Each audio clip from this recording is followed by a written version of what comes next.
evening, everybody. I want to welcome you back to Talk Back Tuesdays. Hello! Hello!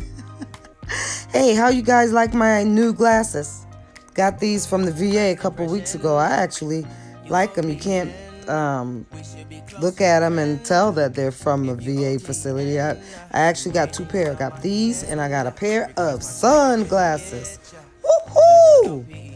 All right, so again, I want to welcome you guys and girls back to our Talk Back Tuesdays. I want to thank you for taking time out of your day, as usual, to listen to me and my shenanigans. I want to remind you to subscribe to our YouTube channel and to please join our Medical Moments 917 Facebook group. I see a lot of people have been joining, and I really, really do appreciate it. I just want to reiterate a couple things. First of all, just remember this is a positive online support group for family and friends that were damaged at the hands of a medical professional. It's also a positive group for people who don't have any family and friends that have been damaged by medical malpractice, just because you might just want to be supportive of us and what we're trying to do and what we're trying to say and make everybody feel good and get us in a good, happy place, which is very hard for a lot of people because a lot of people have definitely lost loved ones, or loved ones have gone in before surgery looking one kind of way and now have been disfigured. Some have lost limbs. It's just all kind of medical malpractice situations that are going on around us, and we really appreciate your support. This is a forum where you can come and tell your story, no judgment. We pass no judgment here because all of us have been through something. Some of us have been through very similar situations, and we are not here to judge you because we have not walked in each other's shoes. Like, I don't know what you're going through. You don't know what I'm going through. You don't know what my husband is going through. So we're just here basically to be a support system, to listen, to maybe give you encouraging words, to tell you when we got to a certain point in our negligence case, what happened to us. So if you have questions and you want to reach out. But one thing that I've found today when I was looking on the internet is some emotions that people experience quite often after a medical negligence occurrence. There's emotional suffering, psychological distress, anxiety. Some people suffer from a loss of companionship, loss of sexual relationships, anguish over disfigurements. Those are some things that I bet that some of you are going through. Some of you might be going through all of them. Some of you might be going through one of them. Some of you might not be going through any of them. And you may have others that you like to add to the list. So please feel free to comment below on the YouTube channel and let me know what emotional or psychological problems that you are suffering now since this. All of these emotions are quite normal after an ordeal like that. I would say that if I had to think about what I would be going through after my husband's medical negligence, it probably would be more emotional suffering because I know the type of person he was before he had the surgery. I knew the things that he was capable of doing before he had the surgery, and now I watch him muddling around. So I think my problem for my personal self would be more of emotional suffering, because I don't think the other ones really pertain to me. But like I said, you might have some other emotional or psychological issues that are going on that I didn't list in my list that you want to name, and we can definitely talk about it. I've been seeing a lot of new people that's joining and telling me their stories of different things from their loved ones. I think 2 new people that I recently met lost their fathers, if I'm not mistaken. I know it was a parent, but I'm thinking it was their dads. Went in for different procedures. Things just didn't go right, and the person passed away.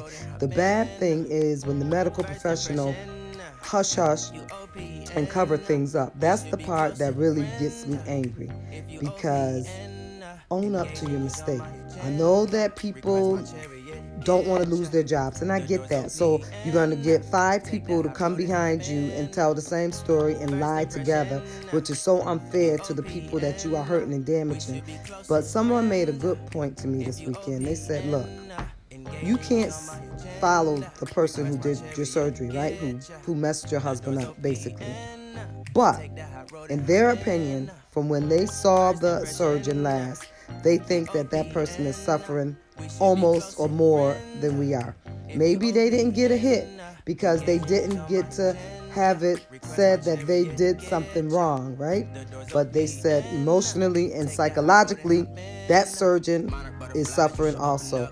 So I don't want to eye for eye, tooth for tooth, but I'm just saying, hey, that was a good point. I said, okay, that makes me feel a little bit better. But the shenanigans and the lying and making up stuff and saying that this didn't happen when it's in the records that it did and you just sliding right by, I have a problem with that. And I'm sure that most of you do.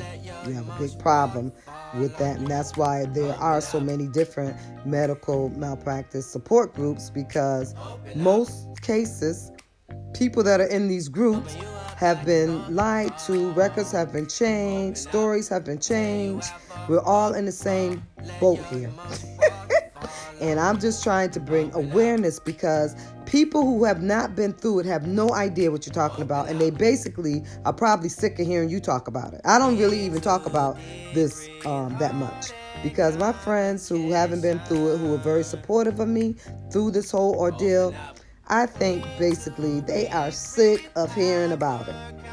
There's nothing I can do but talk or write about it. That's the most that I could do to kind of get some closure. But people do. They get sick of hearing about something, especially if it didn't happen to them. They'll be like, oh, here she come. I don't want to hear about this medical negligence again. I don't want to hear what happened to her. I don't want to hear what happened to her husband. Until it happened to the person, your friend or your family or whoever you're venting to, they will never understand. That's just like somebody coming to me who have a family member who was in a car accident with a drunk driver, and then they're always coming to me talking about people that drink and drive, people that drink and drive. After a while, I'll probably say to myself, oh, here they come again. I get it.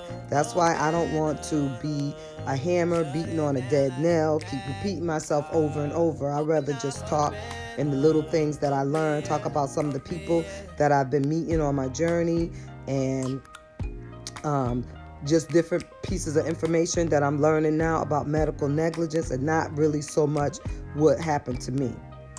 So I don't really have much more to talk about, but I just would like you guys to drop a comment and let me know, how are you suffering? Are you having emotional suffering, psychological distress, anxiety, loss of companionship, loss of sexual relationships, anguish over disfigurements? Which one are you suffering with? And if none of the above, name yours, okay? So again, thank you for taking time out of your busy Tuesday to listen to me. And I hope that you enjoy your week. I hope everybody have a blessed and a safe week. And I keep saying that I'm going to get a guest on here. I do have somebody lined up, but we just have to get our dates together so that we can go ahead and record, because I did meet one person who's in the Springfield area. Ooh! A lot of times, too, people will not talk about medical malpractice if they have gotten a settlement and they have to sign paperwork, because it's some paperwork that you sign with different settlements so that the lawsuit is swept under the carpet and no one knows about it. It's like closed. They kind of close it up.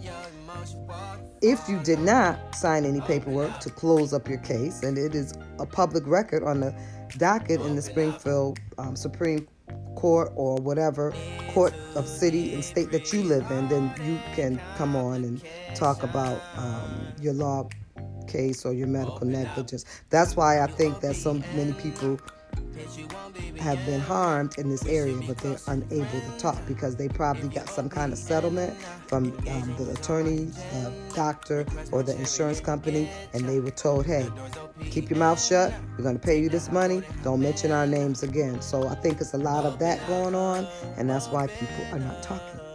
But again. I'm going to say goodnight. Let me know how y'all like my military glasses. I love them. Talk to you next Tuesday. Please remember that sharing is caring. Please share these videos with your friends on Facebook, Instagram, or YouTube, wherever you're watching this video. Thank you so much again, and my husband and I appreciate your support.